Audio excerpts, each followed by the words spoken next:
Hello guys, welcome to HP competitive exam. देखिए, आज का हमारा सेकंड लेक्चर है जो हमने एक सीरीज शुरू की है, क्रैक एचपी एसएससी। ठीक है, तरफ से जो भी एग्जाम होते हैं उनके लिए जीके की एक सीरीज जो हमने शुरू की है, उसका सेकंड लेक्चर है। इस वीडियो सीरीज में जो हम कवर करते हैं आपके एचपी जीके के क्वेश्चन, करंट अफेयर के क्वेश्चन, स्टैटिक जीके रहता है आपका इंडिया का, प्लस साइंस के क्वेश्चन रहते हैं। तो ये सेकंड वीडियो है। फर्स्ट वीडियो अगर आपने नहीं देखी है तो उसे भी एक जरूर देख लीजिएगा।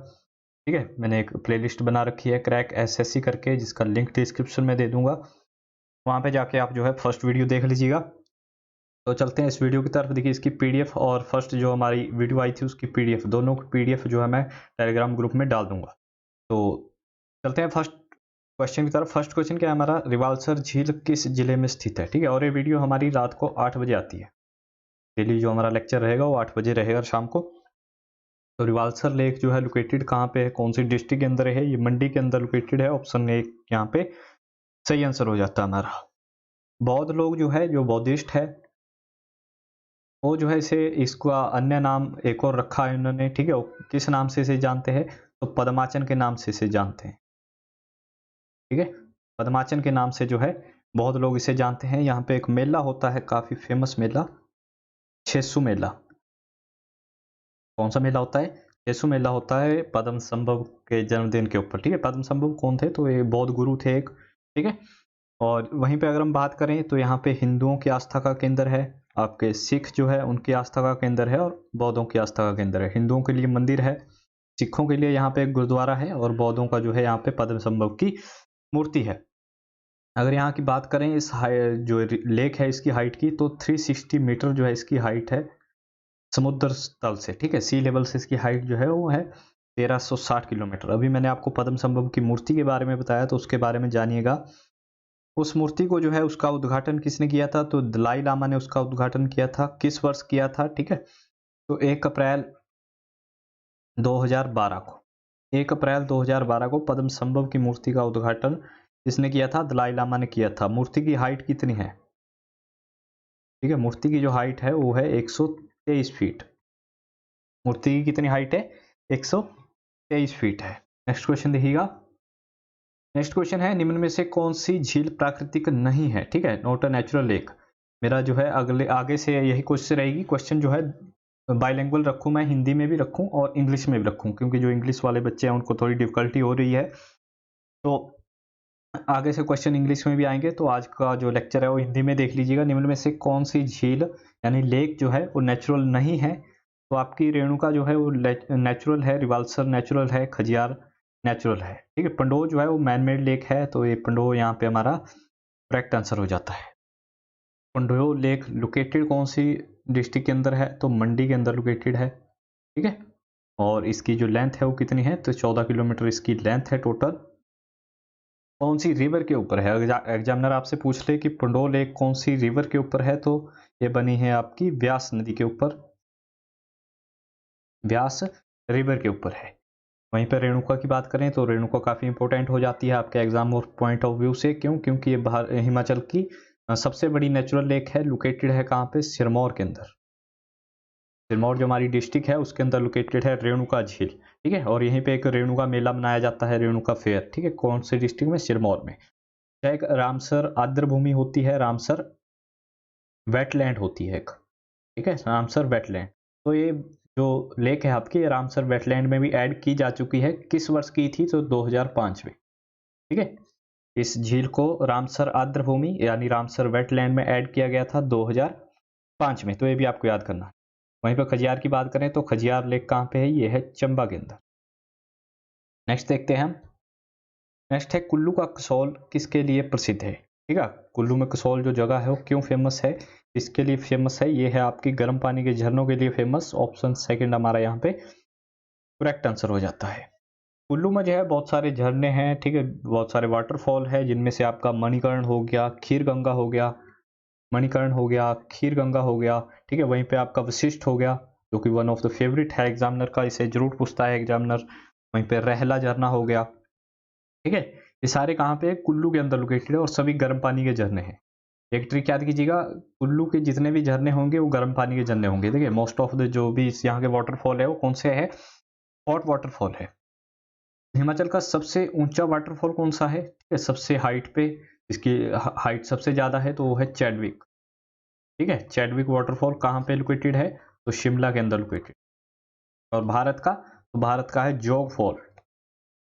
भारत का कौन सा है? जोग फॉल। ये बना है आपका शरावती नदी के ऊपर। कहाँ पे? तो कर्नाटका राज्य में। कहाँ पे है? कर्नाटक राज्य में है। नेक्स्ट देखिएगा। नेक्स्ट है, कौन सी नदी हिमाचल में प्रवाहित नहीं होती, यानी हिमाचल में नहीं बहती? तो कौन सी रिवर है? ये है आपकी झेलम, यानी ऑप्शन नंबर 3 सही हो जाता है। रावी भी हिमाचल में है, सतलुज भी हिमाचल में है, यमुना भी हिमाचल में है। झेलम जो है ये आपकी बहती है कहाँ पे? जम्मू एंड कश्मीर में। ठीक है, जम्मू कश्मीर से कल भी मैंने 2 क्वेश्चन बताए थे आपको। एक तो वहाँ का डोमिसाइल लेने के लिए आपको कितने साल रहना पड़ेगा जम्मू कश्मीर में? तो 15 साल। ठीक है, वहाँ के जो पहले जज बने हैं जिन्होंने भारतीय संविधान की शपथ ली है, तो उनका नाम क्या था? रजनीश ओसवाल। अच्छा, हम झेलम नदी से बात कर लेते हैं। तो इसका संस्कृत नाम पूछता है एग्जामिनर, तो वतिस्ता इसका जो है संस्कृत नाम है। ठीक है, इसका ओल्ड नेम क्या है? वतिस्ता नाम है। इसकी टोटल लेंथ कितनी है भारत में? तो 725 किलोमीटर। ठीक, कितनी है? 725 किलोमीटर इसकी टोटल लेंथ है। जम्मू से ये नदी निकलती है। इसका उद्गम स्थल कहाँ पे है? तो जम्मू। नेक्स्ट क्वेश्चन देखिएगा। नेक्स्ट क्वेश्चन है, चिनाब नदी का उद्गम स्थल यानी पॉइंट ऑफ सोर्स कौन सा है? ठीक है, कहाँ से निकलती है चिनाब नदी? तो ये निकलती है आपकी बारालाचा दर्रा से। ऑप्शन नंबर सेकंड जो है हमारा बिल्कुल करेक्ट हो जाता है। इसका भी संस्कृत नाम क्या है? आस्किनी है। इसका संस्कृत नाम क्या है?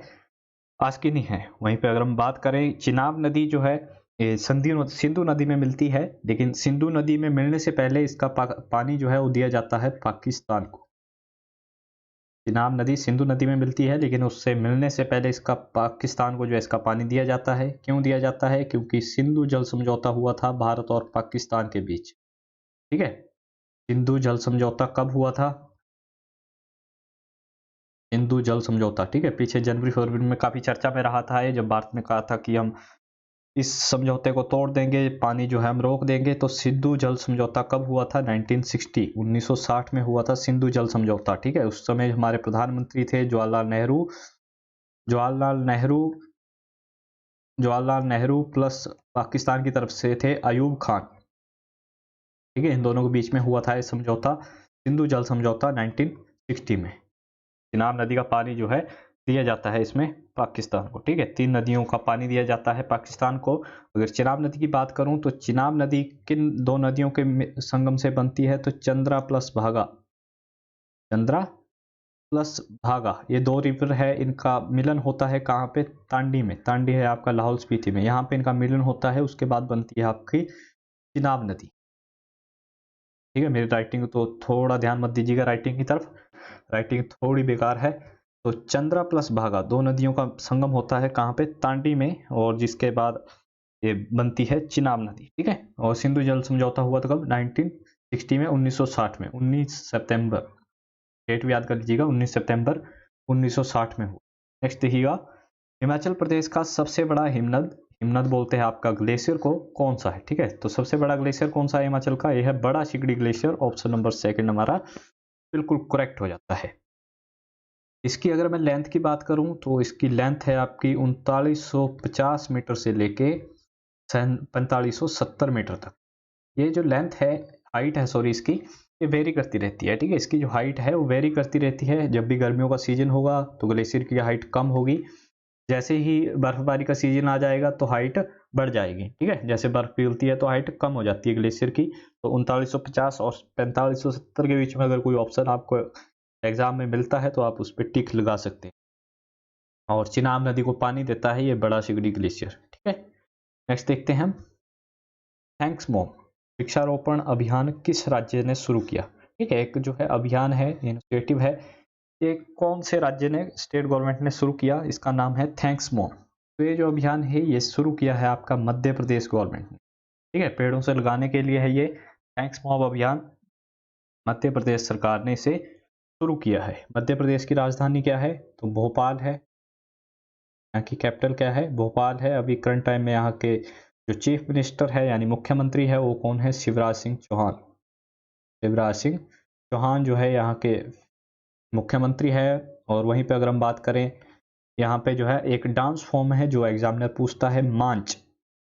MANCH। ये क्या है, यहाँ का एक फेमस डांस फॉर्म है, लोक नृत्य है, ठीक है, यानी नाचने की कला है। यहाँ पे है आपका कान्हा रिजर्व, ठीक है, वो कान्हा टाइगर रिजर्व, और वहीं पे है आपका, इसे टाइगर स्टेट के नाम से जानते हैं। टाइगर स्टेट ऑफ इंडिया कौन सी है, तो मध्य प्रदेश है, ठीक है। मध्य प्रदेश में ही आपका जबलपुर है, मध्य प्रदेश के अंदर है आपका जबलपुर, जहाँ पे है आपका एक फॉल, धुआंधार फॉल, ठीक है। धुआंधार झरना कहाँ पे है, तो यह है जबलपुर, मध्य प्रदेश में। नेक्स्ट देखिएगा, नेक्स्ट क्वेश्चन है माई लाइफ माई योगा प्रतियोगिता किसने शुरू की, ठीक है। माई लाइफ माई योगा जो है एक प्रतियोगिता शुरू की है, तो किसने शुरू की है, कि आपके प्रधानमंत्री हमारे, ठीक है, पीएम मोदी ने, नरेंद्र मोदी ने जो है ये इनिशिएटिव शुरू किया है, माई लाइफ माई योगा।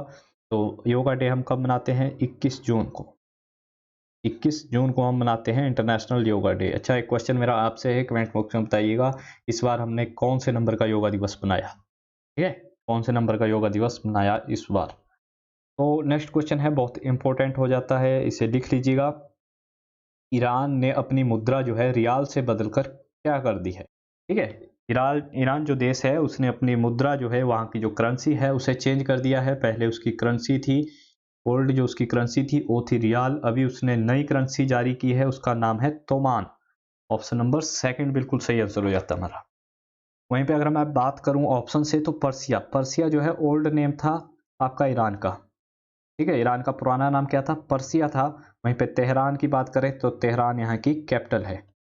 जिन बच्चों को इसका ओल्ड नेम या कैपिटल का पता था वो तो लीरा या तोमान में से जो है किसी एक को गैस भी कर सकते थे, लेकिन जिनको नहीं पता तो वो गैस भी नहीं कर सकते। तो पर्सिया जो है इसका ओल्ड नेम था, तेहरान जो है कैपिटल थी आपकी, कैपिटल है अभी करंट टाइम में ईरान की, और तोमान जो है इसकी नई करेंसी है, ठीक है, 2022 से लागू हो जाएगी, मतलब लागू तो अभी से होगी लेकिन पूरी तरह से करेंसी चेंज करने में 2 साल का समय लगेगा इनको। वहीं पे अगर करंट टाइम में मैं यहाँ के प्रेसिडेंट की बात करूँ तो इसके प्रेसिडेंट जो है ईरान के अभी वो है हसन रूहानी। हसन रूहानी जो है अभी करंट टाइम में यहाँ के प्रेसिडेंट है, यानी राष्ट्रपति है।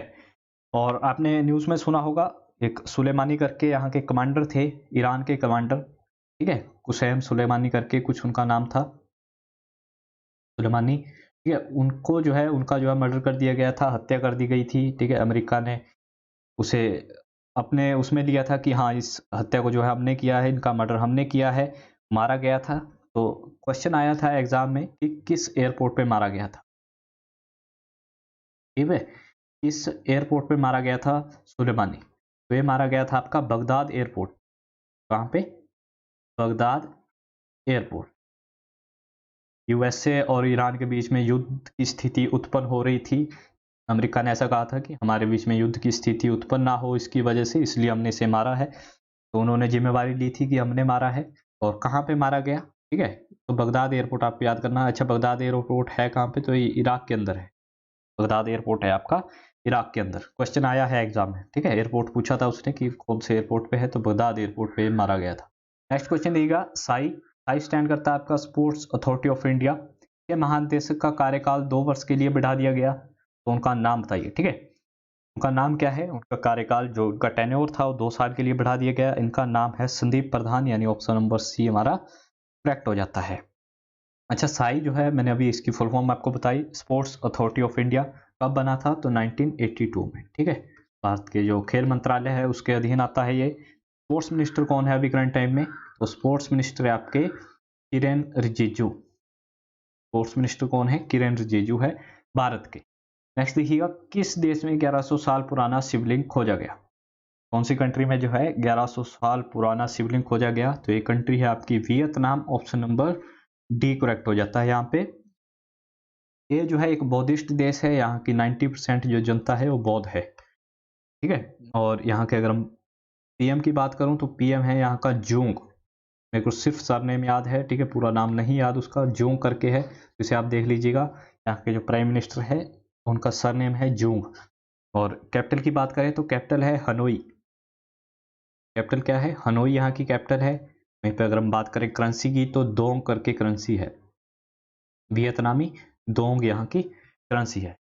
नेक्स्ट देखते हैं, नेक्स्ट है भारतीय न्यूनतम मजदूरी अधिनियम किस वर्ष आया था, ठीक है, मिनिमम वेज जो एक्ट था वो किस वर्ष आया था भारत पे? ये आया था आपका 1948 पे, यानी सी करेक्ट हो जाता है हमारा आंसर यहाँ पे। इस एक्ट के तहत क्या था, अभी 2017 में जो मिनिमम वेज था, ठीक है, यानी फोर्थ क्लास की जो जॉब होती है आपकी सफाई कर्मचारी की, उसे न्यूनतम जो मजदूरी दी जाएगी पर डे, तो इसके अनुसार 348 रुपये पर डे, ठीक है, 348 रुपये पर डे दिए जाएंगे 2017 में, ठीक है। इसका ये था मिनिमम वेज एक्ट का 2017 में, इतनी रखी गई थी मजदूरी, लेकिन बहुत रेयर है, बहुत दुर्लभ है कि ऐसा किसी को दिया गया होगा, ठीक है। इतनी मजदूरी नहीं देते फोर्थ क्लास में, ठीक है, गवर्नमेंट में तो मिल जाती है, लेकिन अगर ऐसे किसी ने सरकारी कर्मचारी रखा है तो इतनी मजदूरी नहीं दी जाती।